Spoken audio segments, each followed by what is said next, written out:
नमस्कार मित्रमैत्रिणींनो. एक छोटासा प्रश्न विचारते.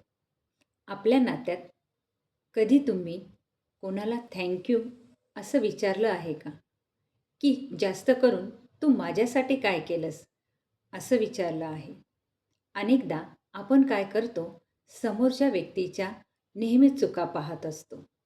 परंतु ती व्यक्ती आपल्यासाठी रोज ज्या ज्या काही छोट्या छोट्या गोष्टी करते त्याकडे मात्र दुर्लक्ष करतो किंवा त्यांना गृहीत धरतो. एक उदाहरण सांगते. एका मुलाला वाटायचं की आई जेवण बनवते, मग काय विशेष करते? ते तिचं काम आहे.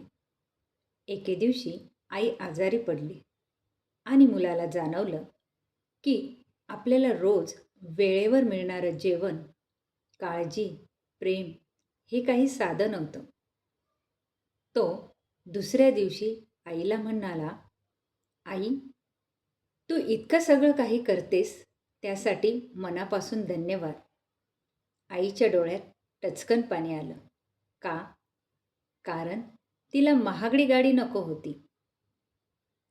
तिला हवं होतं तिच्या प्रेमाची दखल घेणारा.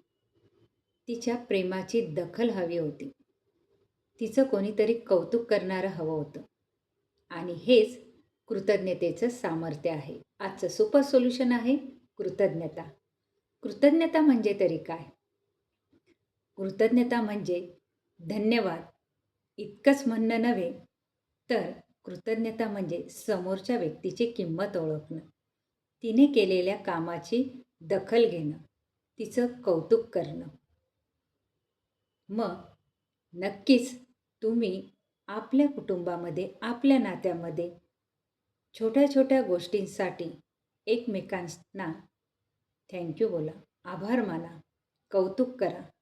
नक्कीच नातं मजबूत होण्यासाठी मदत होईल. कारण समोरची व्यक्ती पैसा मागत नसते, आपुलकीचे शब्द मागत असते. पैसा हा महत्त्वाचा आहेच, परंतु प्रेम, आपुलकी ही यात एका शब्दामध्ये आहे. धन्यवाद. आणि तो इतका पॉवरफुल असतो शब्द, की समोरची व्यक्ती नातं जपण्यासाठी आणखीन जोमाने उभी असते. प्रेमाने सगळं काही सहन करत असते. नक्कीच तुम्हाला हा व्हिडिओ आवडला असेल आणि आजचं सुपर सोल्युशनही आवडलं असेल, तर कमेंटमध्ये टाईप करा ग्रॅटिट्यूड आणि चॅलेंज स्वीकारा, की आजपासून रोज रात्री झोपण्यापूर्वी आपल्यासाठी ज्या ज्या व्यक्तीने जे जे काही छोटं-छोटं काम केलं आहे, त्यांना धन्यवाद माना आणि बघा, तुम्हाला तुमचं नातं मजबूत करण्यासाठी नक्कीच हे सुपर सोल्युशन हेल्पफुल ठरेल. आज 7 डे चॅलेंजचा डे 7. गेल्या 6 दिवसापासून आपण माझे सर्व व्हिडिओज अगदी मनःपूर्वक ऐकले आणि त्याचा आपल्या जीवनामध्ये नक्कीच फायदा करून घ्याल अशी मी आशा बाळगते आणि त्यासाठी मी नेहमीच आपली कृतज्ञ राहील. Thank you.